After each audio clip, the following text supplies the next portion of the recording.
나 여기 혼자 있는데? 담임 목사님도 이럴 때가 있어. 난 없었는데.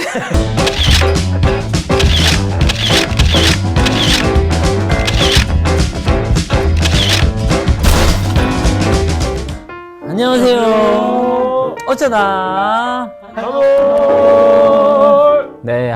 자, 오늘도 여러분들의 신앙의 근육과 탄탄함의 마음을 위해서 함께 이야기 나누겠습니다. 지난주에 이어서 말씀을 또 듣다 보면은 때로는 의심이 가는 말씀도 있지 않았어요? 가장 의심 갔던 말씀은 무엇이 있었는지. 저는 개인적으로는 그거였어요. 그 요나가 고래 뱃속에 들어간. 그게, 아니, 이거는 과학적으로 불가능한 것인데, 라는 생각이 들었는데, 물론 나중에 이제 신학 공부를 하면서, 제가 혼자서 막 이렇게 기도하고 말씀 읽다가 두세 사람이 모인 곳에 하나님이 함께 하신다고. 은혜 받은 말씀인데. 나 여기 혼자 있는데? 그러니까 그런 생각이 들어가지고. 모태신앙인이라 그냥 하나님도 계시고 예수님도 그냥 다 믿었던 것 같아요. 뭐 중간에 단계가 또 있겠지만, 근데 하나님이, 예수님이 나를 사랑하셔서 난 그게 잘 안 믿겼어요. 그러니까 우리 담임 목사님도 이럴 때가 있었다는 게. 그러니까 뭔가 신은 항상 위대하고 항상 신이라면 모든 게 완벽해야 되고 그런데 그 신이 이 땅에 와서 굳이 이제 그랬다는 거. 이제 저 보여줘. 나는 축구할 때 성시를 항상 갖고 다녔어. 진짜 그거 아니고? 그러니까 다 되게 이상하게 생각했어. 다들 만화책 혹은 뭐 소설 이렇게. 우리는 보는 게 막 춤추는 센터포드 막 이런. 춤추는 펜타포트? 챔프인가? 뭐 점프? 무슨 점프? 예. 그거 계속 나오고 그다음에 책이 잘 못 알아먹으면서도 그냥 읽었던 것 같아요. 예. 정말 출애굽기 15장 이후는 너무 힘들었어요.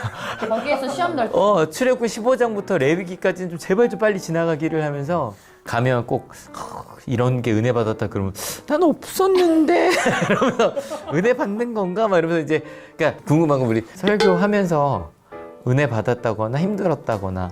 설교할 때 제일 힘들었던 거는 앞뒤 문맥 뚝뚝 끊어져 있을 때.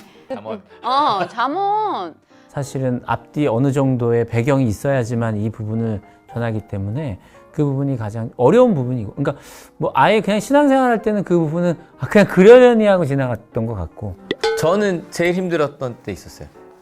그러니까 한올 와서 이렇게 매일 아침 이제 성경을 한 장씩 설교를 했단 말이에요. 그러니까 그게 저는 제일 행복했던 시간이었어요. 정말 하루에 5시간 넘게 읽고 해서 준비해서 갔는데 아무도 없고 뭐 이제 이랬던.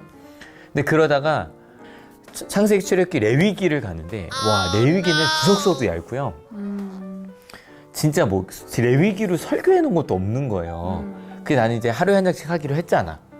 근데 그때 이거 진짜 중간에 포기해야 되나? 라고 싶었는데 그때 처음으로 어떤 주석이나 아니면 다른 분 설교 없이 말씀만 좀 더 깊이 본 것 같아요. 또 한 가지 설명이 좀 필요할 것 같아. 이렇게 되게 뭐 매체나 설교에도 되게 많이 나와요. 유대인 관련해서 되게 많이 나오잖아요. 예수님이 근데 유대인이었잖아. 근데 유대교가 있잖아요.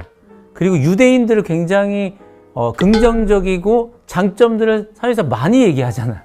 실은 성경에서 조금 더 깊이 들어갈 때 문제인 거죠. 들어가면 아까 이제 얼핏 얘기했던 실은 성경의 어떤 역사적 배경과 이런 것들을 아는 게 이해하는 데 도움이 많이 되고, 북이스라엘이 멸망했어요. 북이스라엘이 멸망하고 남유다는 큰 유다 지파와 작은 베냐민 지파는 이렇게 붙어 있거든요. 그러니까 북이스라엘이 없어지고 나니까 남유다, 유다인이 전체 이스라엘을 대표하게 된 거예요. 그래서 우리가 주이시가 그 유대인이거든요. 그러니까 그 이제 12 아들 중에 하나였던 네 번째 아들이. 그래서 유대교라고 할 때는 그 이스라엘의 똑같은 이름이라고 보시면 되고, 히브리도 마찬가지. 그리고 이제 기독교와 유대교의 가장 큰 차이는, 유대교는 아직도 구약에 예언된 메시아를 기다리고 있고, 우리는 그분이 예수님이라고 이미 오셨다라고 믿고, 그래서 예수님께서 말씀하신 그 말씀들을 중심으로 믿고. 유대교를 가지고 있었던 유대인들이 예수님이 오시고 그 안에서 새롭게 등장한 메시아를 믿게 되면서 그때부터 시작된 이제 초대교회가 등장하잖아요. 결국 우리가 은혜 받을 때 되게 공동체를 통해서 많이 받잖아요. 공동체 안에서의 누군가의 또 공동체 안에서의 서로 격려하고 품어주고 말씀 안에는 뭐 성경을 빼놓고 말할 수 없죠. 말씀 자체가 성경을 중심으로 한 그 안에서의 은혜가 진짜 은혜이기 때문에 지금 말씀에 대한 또 그 안에서의 숨겨져 있는 그러다 보니 또 역사적인 배경까지도 이야기하게 되네요. 얼마든지 이야기를 들으면서 아마 더 궁금함이 많지 않을까.